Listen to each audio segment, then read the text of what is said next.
নমস্কার বন্ধুরা, আজকে আমি চলে এসেছি কেকের রেসিপি নিয়ে।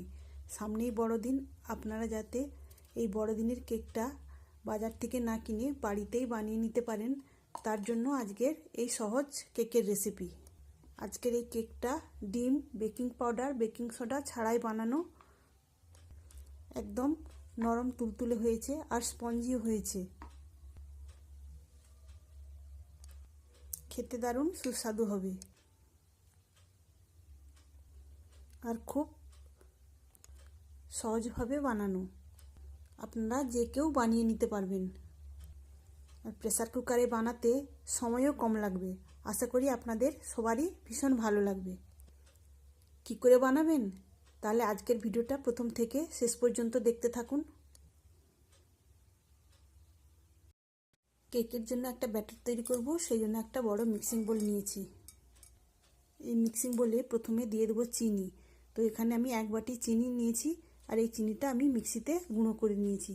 তো দেখুন বন্ধুরা, এইভাবে গুঁড়ো চিনিটা আমি এই মিক্সিং বোলের মধ্যে দিয়ে দিলাম। এবার দেব ওই একই বাটির মাপে 1 বাটি দুধ। এই দুধটা আগে থেকে জাল করে নিয়েছিলাম আর দুধটা এখন ঠান্ডা করে নিয়েছি।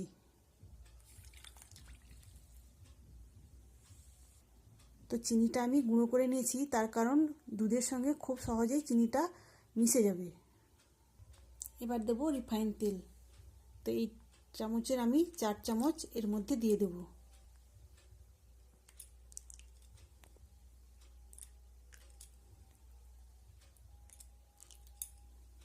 এবার একটা হ্যান্ড উইস্ক নিয়েছি। এবার এর সাহায্যে আমি দুধের সঙ্গে চিনিটা খুব ভালো করে মিশিয়ে নেব। তো এমনভাবে মেশাতে হবে যেন চিনিটা দুধের সঙ্গে ভালোভাবে মিশে যায়।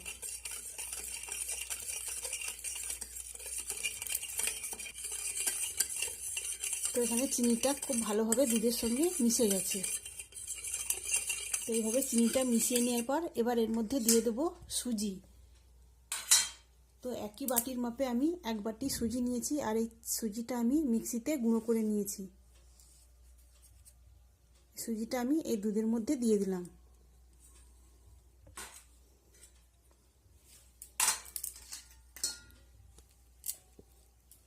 আর দেব সামান্য লবণ। এবারে সুজিটা ভালো করে দুধের সঙ্গে মিশিয়ে নেব। তো সুজিটা আমি ভালো করে দুধের সঙ্গে মিশিয়ে নিয়েছি। এবার আমি এর মধ্যে দিয়ে দেব ময়দা। তো ময়দা আমি একই বাটির মাপে 1/2 বাটি নিয়েছি। এবার এই ময়দাটা আমি এর মধ্যে দিয়ে দেব। এবার এই ময়দাটাও আমি এই ব্যাটারের সঙ্গে সুন্দরভাবে মিশিয়ে নেব।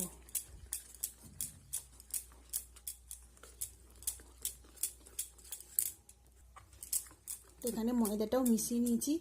এবার এর মধ্যে দিয়ে দেবো আমি ভ্যানিলাইজ। তো কেকের সুন্দর ফ্লেভারের জন্য আমি এই ভ্যানিলাইজটা দিয়ে দিলাম। আপনারা যদি ভ্যানিলাইজ না দিতে চান তো এলাচকে গুঁড়ো করে দিয়ে দিবেন। তো এটা শুধুমাত্র আমি সুন্দর ফ্লেভারের জন্য দিলাম। তো ভ্যানিলাইজটাও আমি এভাবে ব্যাটারের সঙ্গে মিশিয়ে নেব। তো এখানে সব কিছু আমি সুন্দরভাবে মিশিয়ে নিয়েছি। এবার এটাকে আমি ঢেকে রাখবো মিনিট 5 জন্য। তো কেকটা বেক করার জন্য আমি এইরকম একটা অ্যালুমিনিয়ামের বাটি নিয়েছি। এবার এই বাটিতে আমি একটু তেল দিয়ে ব্রাশ করে নেব। তো আপনারা কেকটা বেক করার জন্য যে কোনো রকমের এইরকম অ্যালুমিনিয়ামের বাটি নিতে পারেন। তো আমি একটা এরকম বাটি নিয়েছি। এবার আমি এর মধ্যে তেল ব্রাশ করে নিলাম। এবার এর নিচেটায় আমি দিয়ে দেব এরকম একটা সাদা পেপার। আমি এটাকে গোল করে কেটে নিয়েছি। এবার এটাকে নিচে দিয়ে এর উপরে আমি আবারও তেল ব্রাশ করে দেব।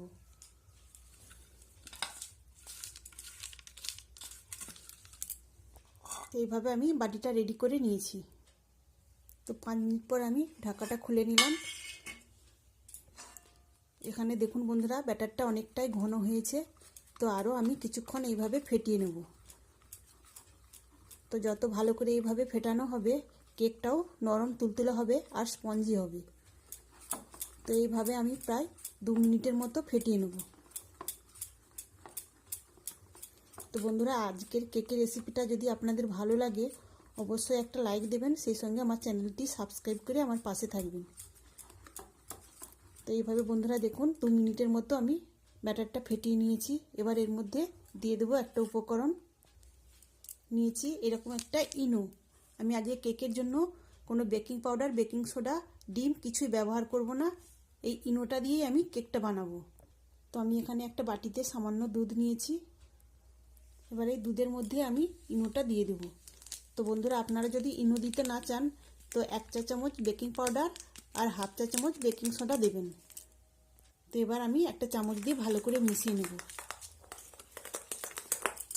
তো বন্ধুরা, এইভাবে মিশিয়ে নিলে দেখবেন একটা কত সুন্দরভাবে ক্রিম তৈরি হবে আর কেকটাও খুব সুন্দর হবে এইভাবে মিশিয়ে নিলে। তো দেখুন বন্ধুরা, এইভাবে আমি ইনোটা এই দুধের সঙ্গে অ্যাক্টিভ করে নিয়েছি। এবার এটাকে আমি ব্যাটারের মধ্যে দিয়ে দেব।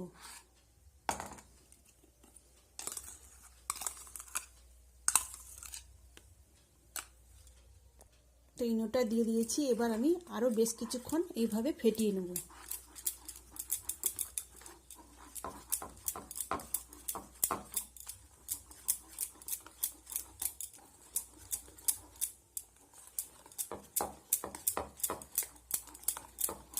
তো এইভাবে যত ফেটানো হবে কেকটাও কিন্তু নরম একদম তুলতুলে হবে আর স্পঞ্জিও হবে।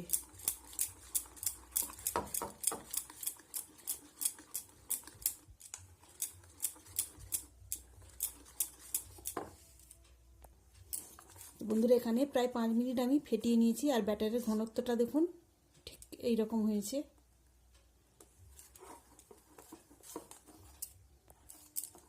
আর ব্যাটারটাও দেখুন কত সুন্দরভাবে ফুলে উঠেছে। এবার আমি তেল ব্রাশ করা বাটিতে এই ব্যাটারটা ঢেলে দেব। তো দেখুন বন্ধুরা, এইভাবে আমি উপর থেকে ব্যাটারটা এই বাটিতে দিয়ে দিলাম। তো এখানে সমস্ত ব্যাটারটা দিয়ে দিয়েছি। এবার একটু বাটিটাকে ধরে এইভাবে ঝাঁকিয়ে দেবো যাতে ব্যাটারের ভিতরে এতটুকুও বাতাস না থাকে। তো এইভাবে ঝাঁকিয়ে নিয়েছি। এবার আমি কেকটাকে বেক করে নেব। আজকে বেক করব প্রেসার কুকারে। তো কেকটা বেক করার জন্য এরকম একটা প্রেসার কুকার নিয়েছি আর নিচেটাতে আমি কিছু লবণ দিয়ে দিয়েছি।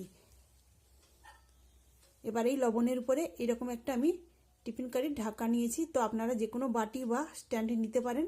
তো আমি আজকে এই টিফিন কারির ঢাকাটা এই তলাতে এইভাবে দিয়ে দেব আর এর উপরে আমি বাটিটাকে বসিয়ে দেব। এবার আমি ঢেকে দেব। তো ঢেকে দেওয়ার আগে আমি এই হুইসেলটা খুলে নিয়েছি আর এই রাবারটাও খুলে নিয়েছি। এবার আমি এটাকে ঢেকে দেব।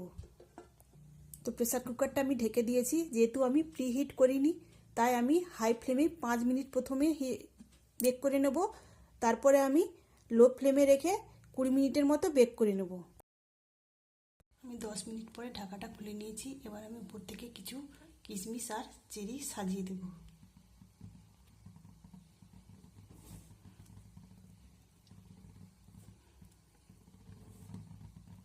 তো আবারও ঢেকে দিলাম, ফিরে আসবো 10 মিনিট পর। তো 15 মিনিট পর ঢাকাটা খুলে নিয়েছি আর দেখুন বন্ধুরা কত সুন্দর কেকটা তৈরি হয়েছে আর কেকটা অনেকটাও ফুলে উঠেছে। আমি ভেতরটা ঠিকঠাকভাবে বেক হয়েছে কিনা দেখিয়ে দিচ্ছি। তো এরকম একটা ছুরি নিয়েছি। তো দেখুন বন্ধুরা, ছুরির গায়ে এতটুকুও লেগেনি। তো বোঝাই যাচ্ছে কেকটা খুব সুন্দরভাবে বেক হয়েছে। এবার এটাকে নামিয়ে ঠান্ডা করে নেব।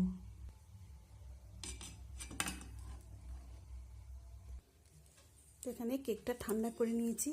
এবার একটা ছুরি দিয়ে আমি সাইড থেকে এইভাবে ছাড়িয়ে দেব।